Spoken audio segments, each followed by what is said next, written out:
Nung mga panahon ngayon, sinabi niya inaga ni Susha ang boyfriend niya at gusto niyang turuan siya ng leksyon. Mr. Go, wala akong intensyon na sakta si Susha. At saka, boy nakataya dito. Paano ko naman gagawin na yun? Anong pangalan niya? Hindi niya sinabi sa akin kung anong pangalan niya. Oo. Nakita ko siya. May mga hearing aids sa parehong tenga. Malaking posibilidad na may kapansanan siya. Kung susunod yung mga tao sa paligid ni Susha. Si Susie Shu. Hindi ko inisip na siya palang may kagagawan. Tawagin niyo siya!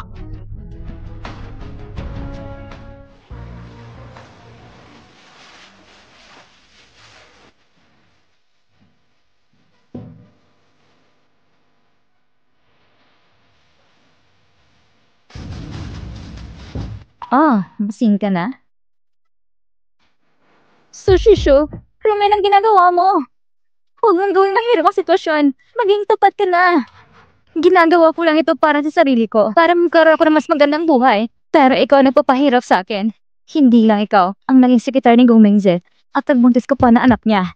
Susha, ikaw at ang anak mo. Dapat mamatay kayong dalawa. Shushu, tanga ko sa'yo. Basta palayain mo ako, hindi na ako babalik sa Shanghai. Pwede ba? Inaakala mo bang tanga ako? Hanggat nandyan pang anak mo sa tiyan, para ka na rin ang babanta sa akin. Hindi ko matitiis ang matatamo ko ngayon. Paano ko papayagan na hadlangan mo at ang anak mo? Ang aking daraanan.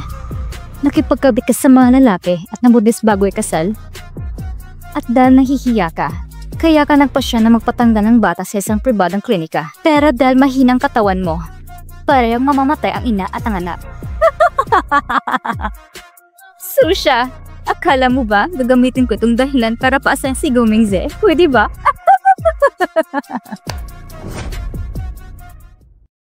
Ang bilis ko lang umalis ng ilang araw at kayo na agad nasa labas ng pinto ng opisina ng CEO. Nakikinig ng chismis. Halos pumatay si Amy kay Susha. Ano? Ayusin ito ayon sa normal na proseso at ipaalam mo sa industriya na hindi na pwede gamitin ng babaeng ito. Sige, Mr. Go. Mr. Go, pakiusap. Nakikipa pa ako na sa pagkakataon. Hindi pa rin makontak si Susie Shu. Nagpadala na ako ng mga tao para hanapin siya. Puntahan natin sa ospital. Mr. Go, pupunta ba kayo sa ospital para makita si Shasha? Pwede ba akong sumama? Ilibot ko na buong ospital. Pero hindi ko pa rin makita si Miss Susha. Teka, kailangan natin tawagan si Assistant Chen. Bilis, bilis, bilis. Mabait talaga sa akin si Shasha. Noon, nung nilaglat ang anak ko at hindi ako makaalis, siya ang pumunta para kausapin si Ginoong sa tungkol sa proyekto. Wala akong oras para personal siyang pasalamatan. Ganito pang nangyari. Ang sinabi mo, siya ang nakipagsundo? Tama. Tanda ko pa ng malinaw. Noong March 10 na yun, sa gabi na yun, ako na sana makikipagsundo doon sa Zhejian Hotel. Pero may biglang nangyari, kaya si Susha ang pinadala ko. Noong March 10, nasa Zhejian Hotel si Susha? Si Mr. Zhe, kilala sa industriya. Marami ring nainom si Susha ng gabing iyon. So after siya napapalipas ng gabi. Sa gabing yun ay si Susha. Ipapakilala ko sana siya sa isang lalaki pagbalik ko.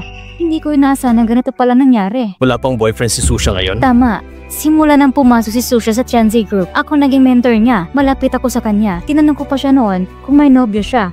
Sabi niya wala. Sabi ng doktor ni Susha, 2 buwan na siyang buntis. Magkatugma din yung petsa. Kaya ang bata sa sinapupunan ni Susha ay akin. Hello? Anong sabi mo? Anong nangyari? Mr. Go, tumawag ang bodyguard niya. Sabi niya, nawawala daw si Susha. Ano? Hindi ba't sinabi kong bantayan siya? Go, hanapin mo agad ang lokasyon ni Sushi Shu. Mr. Go, inaakala niyo ba na si Sushi Shu ang kumidnap kay Secretary Su? Nung gabing yon, ang nakasama ko ay si Susha. Nagpasya si Sushu na palitan siya. Kaya siyang may pinakamalaking responsibilidad. Nasaktan si Susha.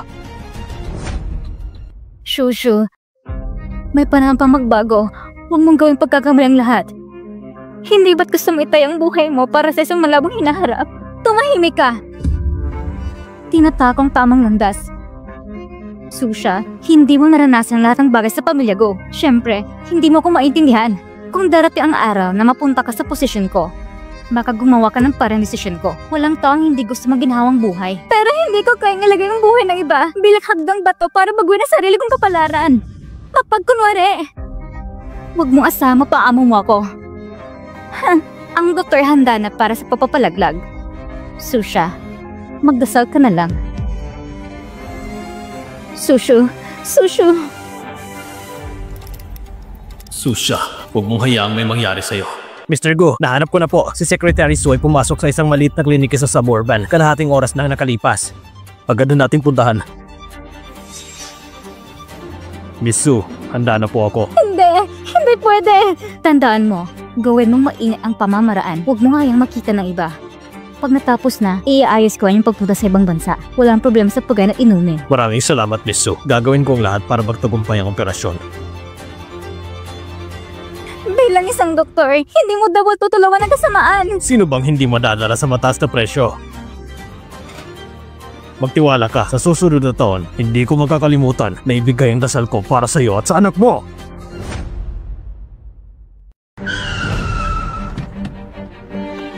Mr. Gu, nandito na tayo sa lugar na to.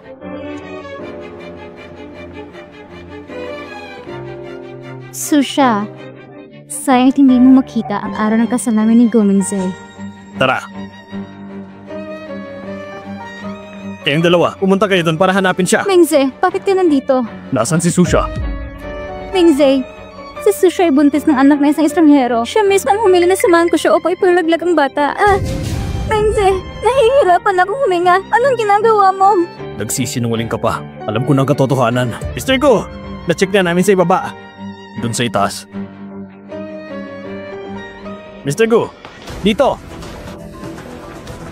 Gomingze, lahat na ito kasalanan ni Susha. Walang kinalaman dito. Malis ka!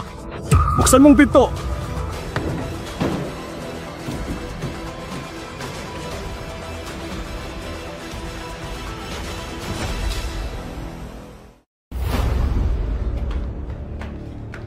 Nasaan si Susha?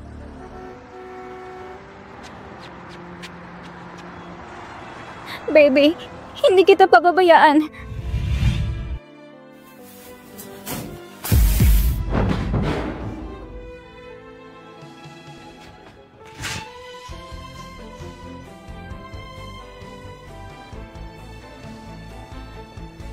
Sushusho.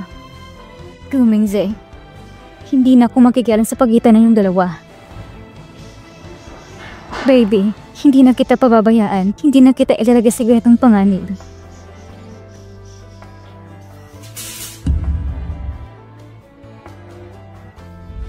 Baby, ilalayo ka na ni Mama.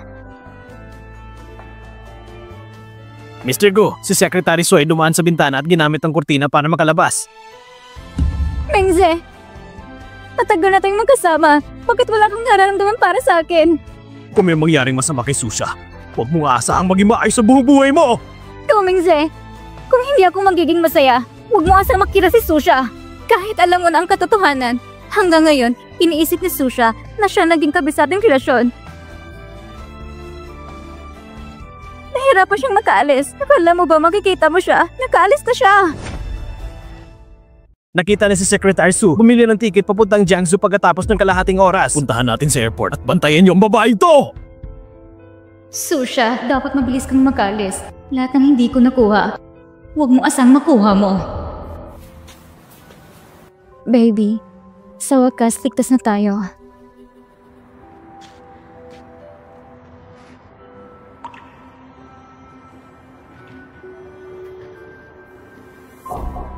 Gomingze, simula ng gabi ngayon, ang ating relasyon ay isang pagkakamali. Ang drama na ito ay dapat na matapos. Paalam, Gomingze.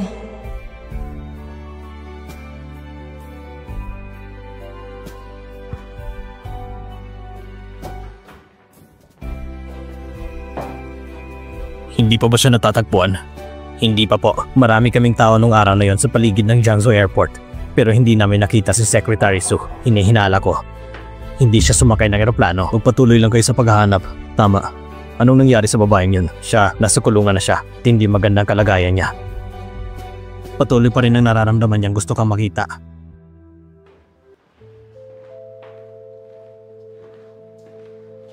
Mr. Gu! Mr. Gu, pagkawanan mo na ako. Ang lugar na ito ay hindi para sa tao. Nasira pang hearing aid ko. Hindi ko na kaya. Ang lugar na ito. Nung pinahirapan mo si Susha, siguro inisip mo na mangyayaring ganitong resulta. Pero kung gusto mo magbayad para sa mga kasalanan, pwedeng maging maayos ang kalagayan mo dito kung gusto mo. Mr. Gu! Mr. Gu! Alam ko ng pagkakamali ko. May tanong ako sa'yo. Si Susha, may lugar ba siyang balak puntahan? Alam mo ba ang plano niyang gawin? Nung bata siya, sinabi niyang gusto niya magtayo ng isang restaurant. Mr. Gu! Mr. Gu! Mr. ko!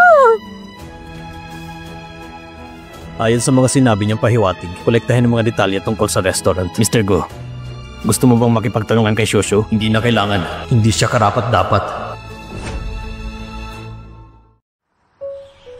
Araw-araw, si ma'am ay kailangan lumabas para magtrabaho at ikaw matutulog sa maliit na silid na ito.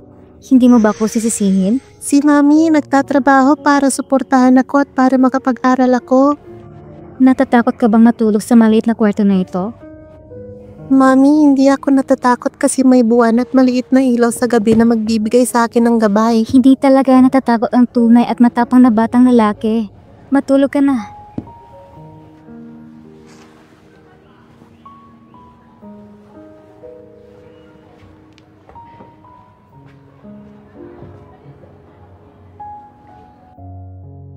Magandang araw. Narito ng masarap na pagkain ninyo. Mami, natapos ko na lahat ng takdang aralin ko sa kindergarten. Pwede na ba akong maglaro? Oo, pwede kang maglaro. Huwag mong gawing mag-alala si mama, ha? Sige, maglaro ka na.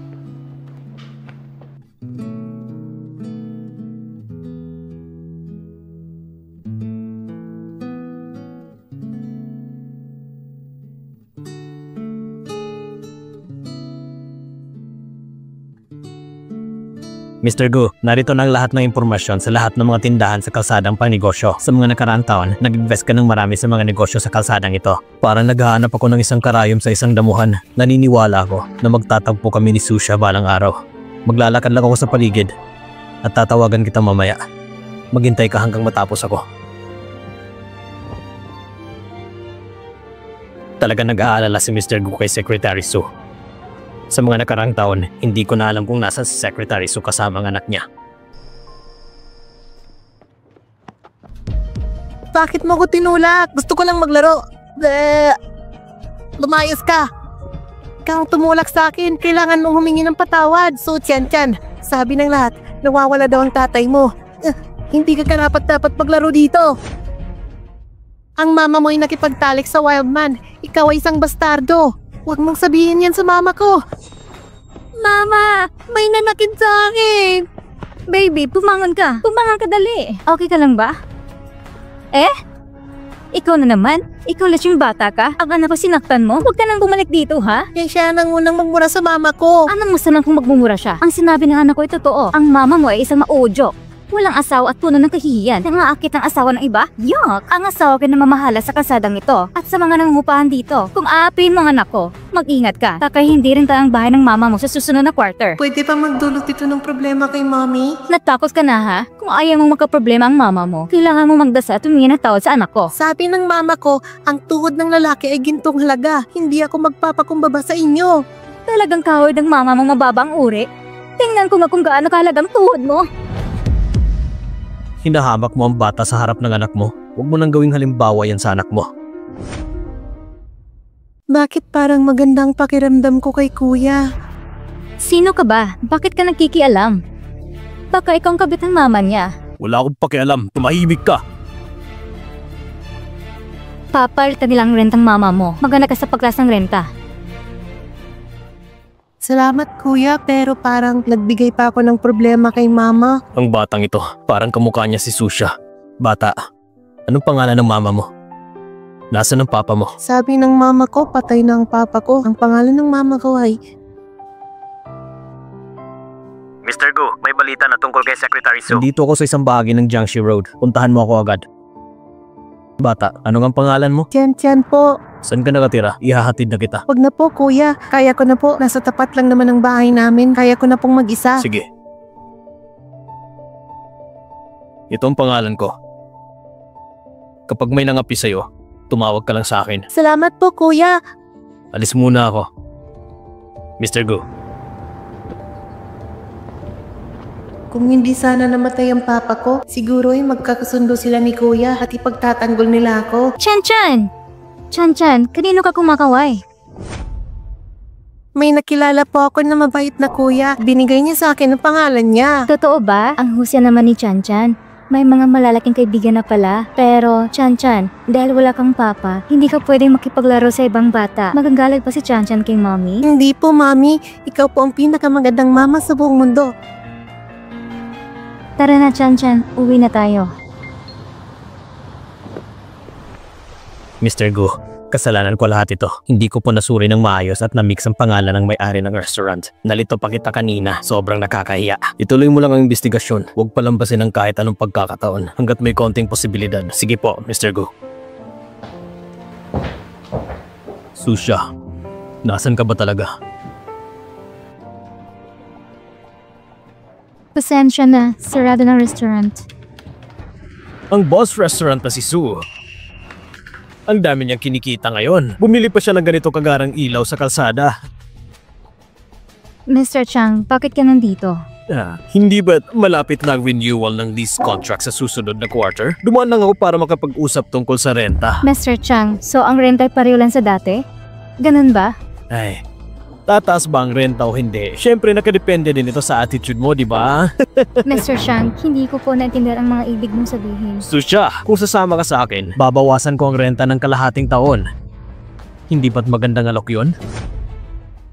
Mr. Chang, itong tindahan ay sa iyong pamamahala lang. Magbabayad ako ng renta ayon sa nakasal sa kontrata. Hindi ba't ako pa rin ang magsasabi? Huwag mo nang gawin komplikado. Hindi mo ba ito nauunawaan? Hindi ako papayag na inaabuso mo ang mami ko. Susha, tignan mo naman si Chan-chan at ikaw lang ang nag-aaruga sa kanya. Hindi ito madali. Kaya naman, huwag mo nang pahirapan ang sarili mo. Baka mas madali ang buhay mo pag hindi ka ganito, ha? Mr. Chang, may asawa at anak ka. Hindi ba't hindi magandang sabihin yan? Kung hindi mo sasabihin, wala namang ibang nakakalam. May kakayahan ako para alagaan si Chan-chan. At saka, may boyfriend na ako. Ano? May boyfriend ka na? Kung ganon, maganda ka na sa pagtaas ng renta. Simula sa susunod na buwan, magdadagdag ako ng 20,000 kada buwan. Sa kabila ng lahat, dapat kong makita ang pera pagkatapos ng 2 araw. Kung hindi, ipapaupa ko to sa iba. Magdagdag ng 20,000? Nasa kontrata na nga na kahit taasan ng renta, hindi hihigit ng 5,000. Biglang 20,000? Hindi ba't sumasobra naman ito? Hindi mo alam ha? May isang bigating tao na bumibili ng maraming tindahan dito at may balak pa na mamumuhunan sa paggawa ng komersyal na kalye. Ang negosyo dito, siguradong lalago pa. Kung itataas ko ang upa mo, anong masama doon? Kung ayaw mong umupa, marami pang gustong kumuha dyan. Paalala lang, ang matalinong tao ay marunong magparaya. Mas mabuti pang pag-isipan mo ng mabuti ang iyong desisyon.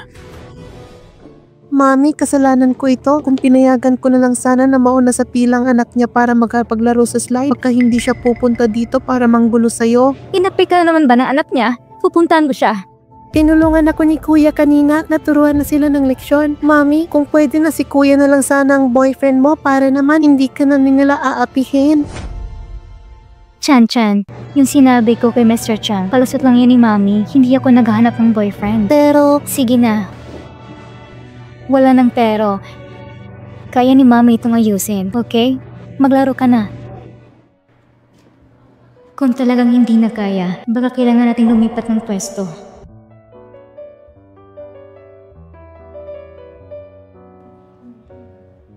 ang bait na ni Kuya kanina, tapos ang gwapo pa. Saktong-sakto siya para maging boyfriend ni Mami.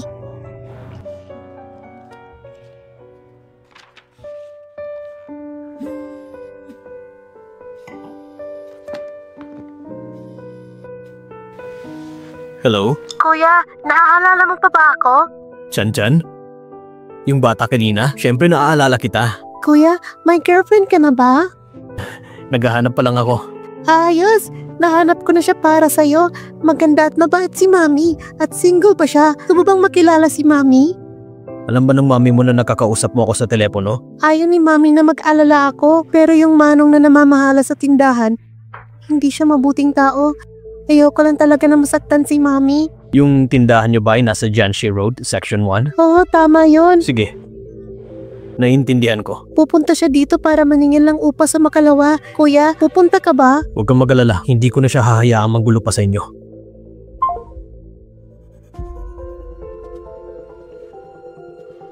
Chengu, kumusta na ang pagbili ng tindahan sa Jianxi Street? Naka-schedule na ang pagpirma ng kontrata bukas. Si Manager Yu, gusto niyang imbitahan ka na sumama sa inspeksyon ng tindahan sa Makalawa. Kailangan kong pumunta doon para sa inspection. Chan-chan, ituwid mong likod mo. Baka magiging kuba ka. Mami, bilan mo ako ng moonlight street lamp dahil dito. Hindi na lalabo ang mata ko. Nung naglaro ako sa bahay nila Xiaomei, yung ilaw nila, Sumasakit ang mata ko kapag tumitingin ako doon. Kasi natural light yun. Kahit matagal ka mag-aral, hindi sasakit ang mata mo. Noon nga, tinigan ko ng papa mo na, sige na, mag-aral na tayo.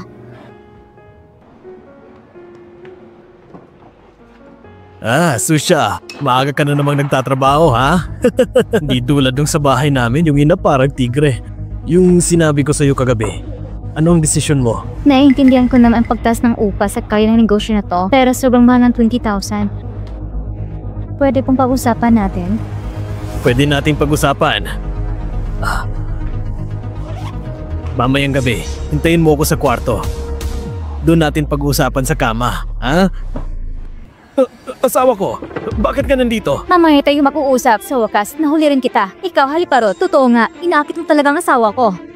Linawan mo ngayon sinasabi mo, kailan ba ako nang-aakit sa asawa mo? Mga tao, kayo na humusga. Itong babaeng to, nangungupahan sa tindahan na pinamamahala ng asawa ko. Palagi siya naglalani sa asawa ko, para lang hindi magbayad ng upa, nalakas doon pa siyang sumama sa kama ng asawa ko. Ito ang ebidensya. Ako? Dahil lang sa kaunting pera?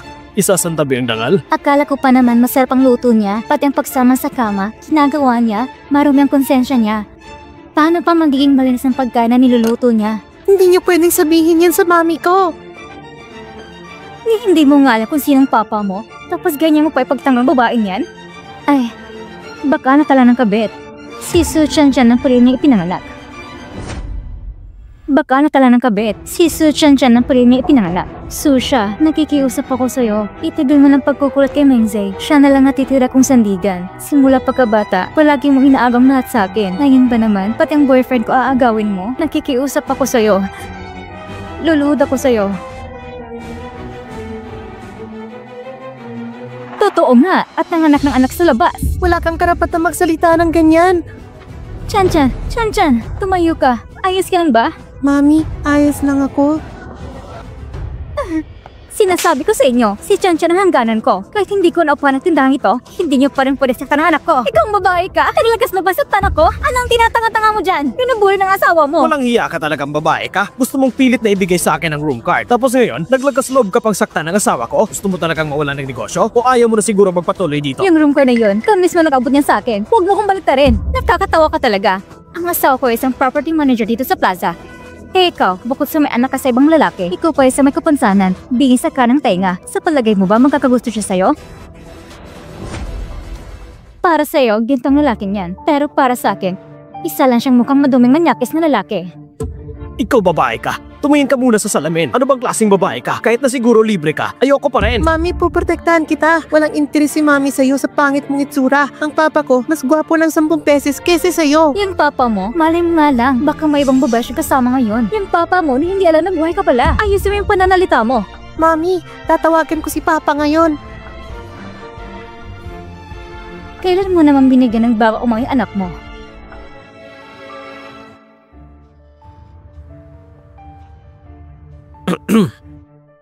Papa, Chan-chan, anong nangyari? kailangan mong pumunta dito. Papunta na kami ngayon. Bilisan nyo. Nasa summer restaurant ako naghihintay. Ang daming masasamang tao dito. Matagal pa ba tayong dumating? May kaunting traffic sa daan. Pagkalampas dito, mabilis na lang. Mukhang sobrang concern niyo po kay Chan-chan. Kung hindi lang umalis si Susha, siguro, ang anak namin. Kasing edad na rin ni Chan-chan. Dumiretso na lang tayo sa summer restaurant. Paparating na ang papa ko. Tingnan nyo na lang. Chan-chan, kanino ka tumawag kanina? Sa isang kaibigan ko, kamakalala mami. Nangako siya sa akin na darating siya agad-agad.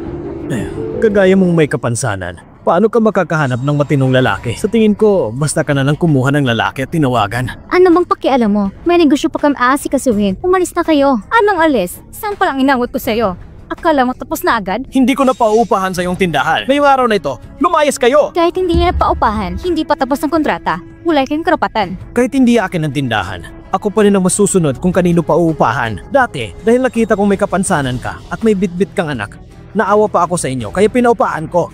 Pero ngayon, isa ka palang walang utang na loob, walang respeto. Sinaktan mo pa ang asawa ko. Sinasabi ko sa'yo, kung gusto mo pang manatili rito, lumuhod ka ngayon at humingi ng tawad sa asawa ko. Habang nandito ang asawa ko, hindi ko pwede mawala rito.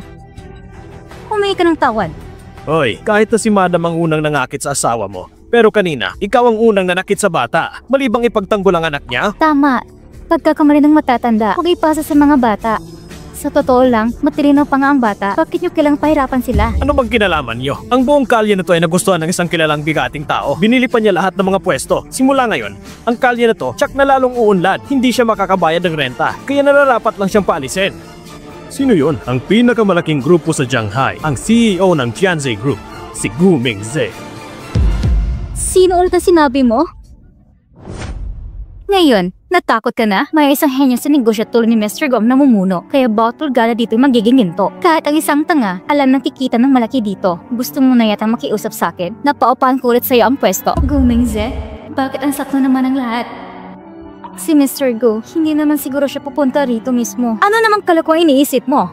Aba, balak mo siguro akitin si Mr. Gu, no? Tingnan mo nga yung sarili mo. Sino ka ba para umarte ng ganyan? May lakas ka ng loob na lumapit sa isang lalaking katulad ni Mr. Gu? Abala si Mr. Gu araw-araw sa trabaho. Paano naman siya pupunta sa lugar na tulad nito? Sa babaeng kagaya mo, malamang isang street sweeper lang ang papatol sa'yo. Tumahimik ka. Eh ano ngayon ko nang bawali sa kasada? Kaming lahat ay kumikita sa marangal na paraan. Huwag mong sabing minamalit ng mga kagaya nila. Kung si Gu Mingze ang bumili ng lahat ng pwesto sa kaya na ito, wala na tayong magagawa. Pero buti na lang, hindi naman siya pupunta dito. Hindi ko nauupa ng pwesto. Wala na kayong kinalaman dito. Umalis na kayo. Sino nagsabing pwede na kayong umalis? Ha? Nung pinaupahan ko sa iyo ang pwesto, hindi ganito ang usapan. Ngayong ayaw mo nang umupa, kailangan mo pa rin bayaran ako ng depreciation fee. Nang inupahan ko ito, lahat ng renovation dito, akong gumastos. At higit pa roon, inayos at nilagan ko ito ng mabuti. Bukod pa roon, mahal na mahal ko ang pwesto na ito. Bakit mo ko sisingilin sikretong bayad? Dahil ako lang ang namamahala sa mga pwesto sa lugar na ito. Kung ayaw mo mabayad, hindi ka rin makakaalis ngayon. Anong kaguluhan ito? Sa wakas, nandito na si Kuya. Anong ginagawa ninyo? Manager Liu, bakit ka nandito? Hindi ko malalaman kung anong kaguluhan ang ginagawa mo. Manager Liu, hindi ba't ang ating commercial street ay nasilayo ng construction? Gusto rin tumulo ng asawa ko. Kaya umaga siyang dumating para magsiyasat sa tindahan. Pero siya nagmamagali pa rin dito. Kung papabayan pa natin siya dito, makaka-apekto lang siya sa ating commercial street pagdating sa construction at pag-unlad. Kalokohan yan, sinungaling kayo. Kayong may kasalanan dahil kayong ulan nagtaas ng renta sa pwesto ko. Ano? Totoo ba yung mga sinasabi mo? Tinaasan lang namin ng 20,000. 2,000 lang naman yan. Bakit hindi mo matanggap? Sinasabi ko sa'yo, ang mga tindahan sa kalsadang ito ay hindi para sa mga pulubi. Kung hindi mo kayang bayaran ng renta, lumayas ka na lang. Sige. Pare-pareho kayo mapagsamantala. Hindi ko nauupa ng tindahang ito. Pero ang bayan na hinihingi nyo, huwag kayo umasa na babayaran ko yan. Wala naman sa kontrata yan. Kung wala akong makukuhang bayad sa depreciation fee, paano ko kikita dito? Hindi mo pwedeng dikitan ito. Sinasabi ko sa'yo, lahat ng tindahan ko dito kapag nirentahan at ibinalik, ay kinakaltasan ko ng angkop sa deposito.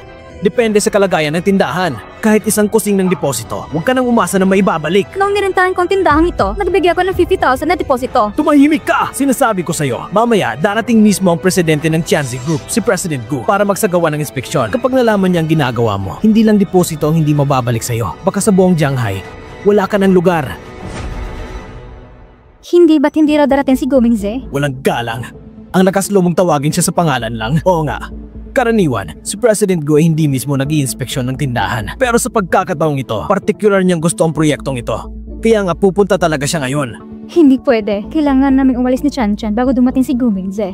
Manager Yu, kailan ba darating si President Gu? Para sa isang tao na kasing taas ang posisyon niya, kailangan ito siyang tanggapin ng maayos.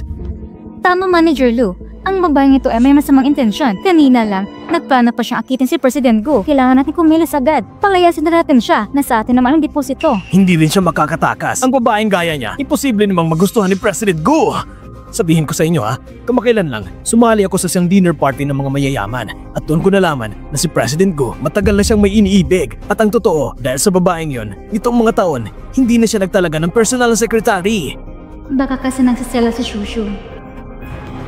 Chan Chan, umalis na muna tayo. Pero hindi pa natin nakikita si Kuya. Sabi niya tutulong siya sa atin. Sa ibang araw na lang natin kontakin si Kuya, okay? Yung lalaki mo, ang duwag naman. Sabi niyang darating siya. Pero hanggang ngayon, wala pa rin siya. Pero tama lang naman. Sino bang matinong lalaki na maglakas loob sa'yo para sa isang katulad mong may kapansanan? Kayong lahat, masasamang tao kayo. Hoy! Anong ginagawa mo? Chan Chan! Anong ginagawa mo? Chan Chan! Anak, ayos ka lang ba? Gu Mingze? Susha, sa wakas, natagpuan rin kita. Secretary Su? Kuya, sa wakas dumating ka na. Pasensya na, nahuli ako. Ikaw na naman, noong araw na iyon pa lang, paano yung pagtatanggol mo sa batang yan? Yun pala, totoo ang ikaw ang kalagoy ni Susha. Gwapo ka nga, pero ang taste mo, sobrang sama. Babayang may kapansana at ang gustuhan mo pa? Mukha lang siyang lalaking maalaga. Gwapong mukha ba? Ay! Manager Yu, anong ginagawa mo? Kayong dalawa, hindi nyo alam kung sinong bigating tao ang kinakalaban nyo. Pasensya na po, hindi kayo nakikilala ng dalawang ito. Nagkamali sila. Hindi ako papayag. Isang pangmatas ng kagalang-galang tulad ni President Go. Paano niya magkikilala si Susha? Oo nga, Manager Liu. Siguradong may malaking pagkakamali dito. Gusto ko sanang iligtas kayo. Pero pinili nyo ipahamak ang sarili nyo. Wala na kayong lugar sa kumpanyang ito. Chan-chan, sila bang nangapi sa inyo kanina? Oo, kuya. Shengo, iba ng dalawang ito sa buong industriya. Opo, Mr. Go. Oh, President Go, nagkamali kami. Maawa po kayo sa amin. Patawarin niyo kami. Oo nga po, President Go. Kumuha kami ng trabaho. Paano pong mga anak namin? Nung inapin niyo sila, naisip niyo ba na siya lang ang nag-aalaga sa anak niya? Sigurado kong alam niyo yan. Napagalit niyo si President Gu at naban ang dalawang to sa industriya. Katapusan na to ng buhay nila. Pero ang pangtulan ni President Gu, paano siya makakakilala ng anak lang na may-ari ng restaurant? Chan-chan, sino pa bang nanakit sa inyo? Meron pa rin po. Minura niya si mama tapos pinabayad pa siya. President Gu, hindi po ganon. Lahat ng ito ay isang malaking hindi pagkakaintindihan. Anong relasyon niya sa inyo? Nakilala ko po si kuya nung nakaraang 2 araw. Mami, tingnan mo. Totoo nga tinulungan niya tayo. 2 araw pa lang pala magkakilala. Mukhang hindi rin malapit ang relasyon nila kay President Gu. President Gu, ito ay isang malaking hindi pagkakaintindihan lang. Baka naman po pwede po natin pag-usapan ito sa opisina. Nung inapi mo sila, iniisip mo ba na may pagkakataon ka pa para makipag-collaborate sa akin? President Gu, kakakilala niyo lang po sa kanila. Ako po'y matagal nang namamahala sa shop na ito. Paano niyo po ako mapapalitan dahil lang sa isang bata? Ang Tianzi Group ay maraming magagaling na tao. Ano bang masama kung papalitan kita? Lalo na, inaapi mo pa ang mapapangasawa ko. Ano? Mapapangasawa mo? Gumengze, hindi ba siya kasama kay Shushu? Paano siya ang mapapangasawa niya? Kung meron siya ganitong kalakas na koneksyon, bakit pa siya nagpapakahirap na magpatakbo ng isang restaurant at mag-isa pang nagpalaki kay Su Tiantian? Tama, walang babaeng tanga na iiwan ng isang taong gaya ninyo. President Gu, baka nagkakamali po kayo ng pagkakakilanlan. Mahimik ka! Mr. Gu, salamat sa inyo sa pagtulong sa amin ng anak ko. Lubos na kami nagpapasalamat. Chan-chan, magpaalam ka na kay kuya. Kuya? Narinig ko pa sa anak ko na may sinabi siyang patay na daw ako. Mr. Gu, sigurado nagkamali lang siya.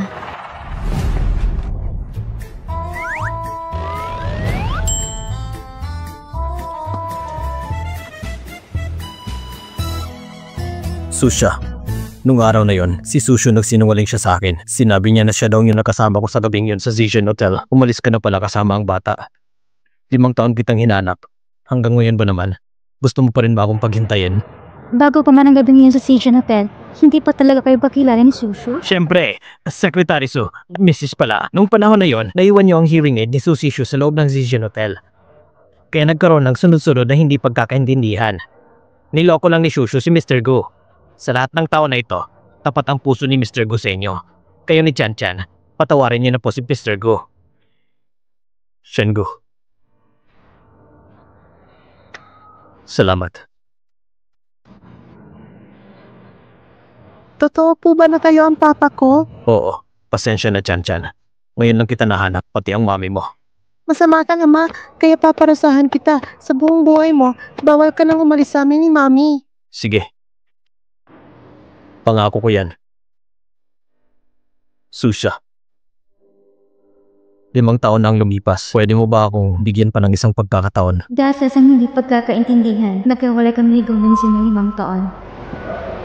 Sige, tinatanggap ko na.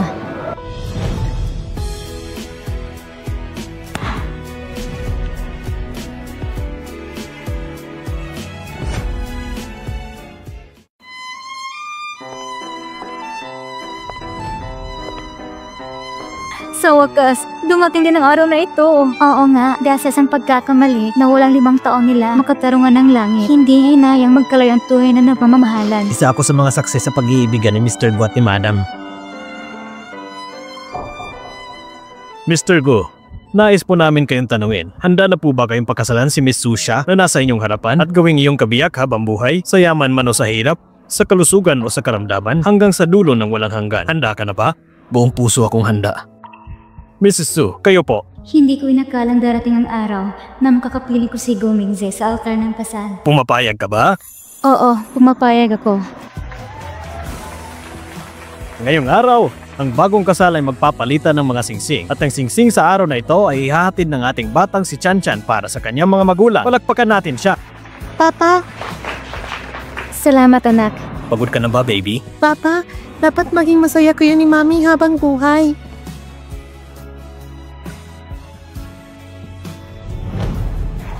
Chan Chan, anong susunod nilang gagawin? Dapat maghalikan si Papa at si Mami. Susha, mahal kita.